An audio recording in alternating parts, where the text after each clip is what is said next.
Lapis legit ekonomis. Assalamualaikum warahmatullahi wabarakatuh. Teman-teman, ini aku mau bikin lapis legit. Tapi ini tuh lapis legitnya yang versi ekonomis ya. Kenapa aku bilang ekonomis? Karena ini aku hanya menggunakan 20 butir kuning telur dan full menggunakan margarin. Teman-teman di rumah yang masih penasaran gimana cara bikinnya? Hayu, mari kita bikin sama-sama. Oke, langsung aja ke cara membuat ya. Pertama-tama ini aku mau siapin dulu kuning telur. Ini kuning telurnya aku pisahkan sebanyak 20 butir. Kalau mau bikin lapis legit itu kita usahakan menggunakan kuning telur yang fresh ya teman-teman. Nah, ini tuh kuning telurnya fresh banget karena barusan kemarin aja dipanen. Nah, hari ini langsung kita eksekusi. Oke, ini sudah selesai, kita pisahkan kuning telurnya. Kalau sudah dipisahkan seperti ini, kita sisihkan dulu. Lanjut kita akan berpindah ke wadah yang lain. Nah, di wadah ini tuh aku sudah siapkan margarin. Lalu aku tambahkan gula pasir. Ini gula pasirnya di blender dulu. Masukkan juga kental manis agar nanti lapis legitnya wangi. Ini aku mau tambahkan sekitar 1 sendok teh vanili cair. Kemudian kita mixer margarin dan gulanya sampai mengembang berwarna putih pucat. Ini aku mixernya selama lebih kurang 10-12 menit sampai margarinnya benar-benar mengembang. Kalau seandainya ada margarin yang menempel di dinding baskom seperti ini, kita rapikan menggunakan spatula agar semua margarinnya terkocok sempurna. Setelah kita mixer selama lebih kurang 12 menit, ini margarinnya sudah mengembang. Lanjut aku mau memasukkan kuning telur. Ini kuning telurnya kita masukkan secara bertahap, jangan dimasukkan sekaligus ya. Kenapa kita masukkan secara bertahap? Agar nanti kuning telurnya lebih gampang tercampur rata. Oh ya teman-teman, ini aku mixer kuning telurnya menggunakan kecepatan paling rendah saja ya.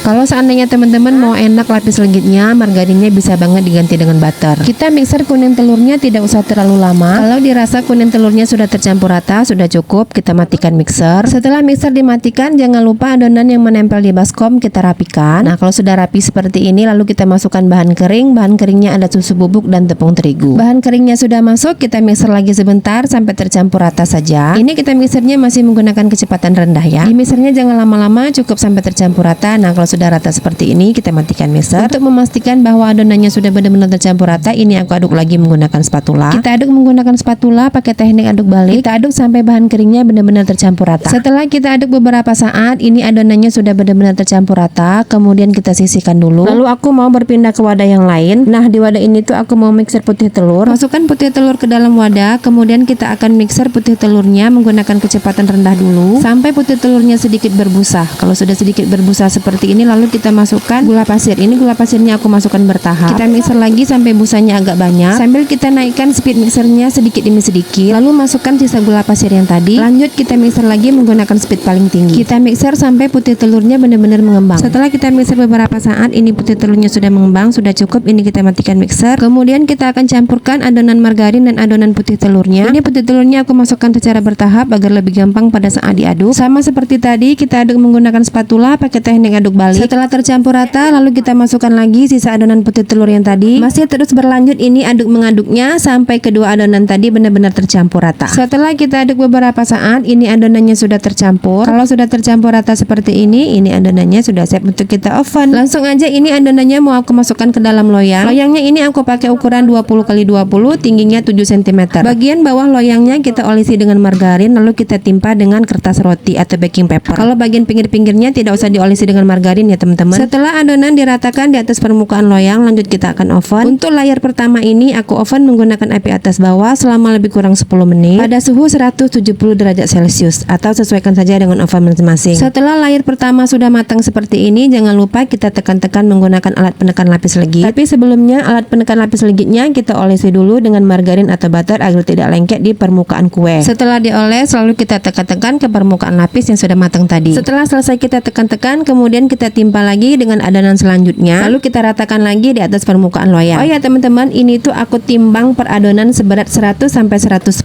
gram. Ini tujuannya adonannya aku timbang per layarnya agar nanti pada saat kue lapis legitnya mateng, layarnya itu kelihatan rapi dan rata. Dan ketebalan per lapisnya itu sama, nggak ada yang ketebalan dan nggak ada juga yang terlalu tipis. Tapi kalau seandainya teman-teman mau dikira-kira aja juga boleh, sesuai selera aja. Nah, ini sudah aku timpa lagi dengan adonan selanjutnya. Cuma ini aku lupa sudah layar keberapa. Setelah kita timpa dengan adonan seperti ini, kemudian kita ratakan, lalu kita oven lagi sampai matang selama lebih kurang 10 menit. Oh ya teman-teman, pada saat memanggang layar kedua dan seterusnya, ini raknya aku pindahkan di rak tengah ya. Nah, pada saat mengoven lapis legitnya, kita menemukan gelembung-gelembung seperti ini, tidak usah cemas, langsung aja kita tusuk-tusuk menggunakan tusuk gigi. Lanjut kita oven lagi sampai lapisannya berwarna kuning kecoklatan dan sampai matang. Setelah itu jangan lupa kita tekan-tekan menggunakan alat penekan lapis legit. Kalau sudah, kita timpa lagi dengan adonan selanjutnya, kemudian kita ratakan di atas permukaan loyang. Kalau sudah rata, lanjut kita oven lagi, begitu aja terus menerus sampai semua adonan tadi habis.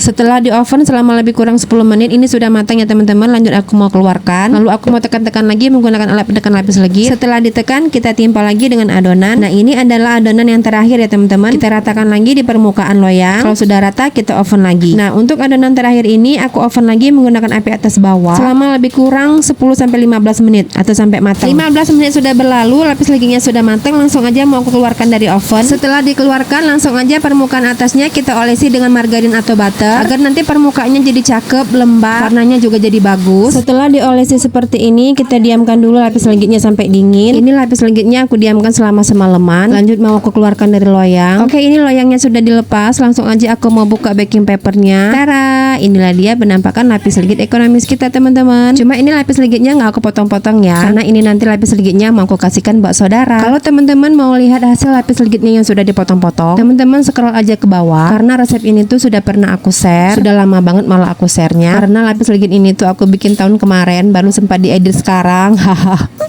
Oke teman-teman semua, terima kasih ya yang sudah menonton. Jangan lupa request.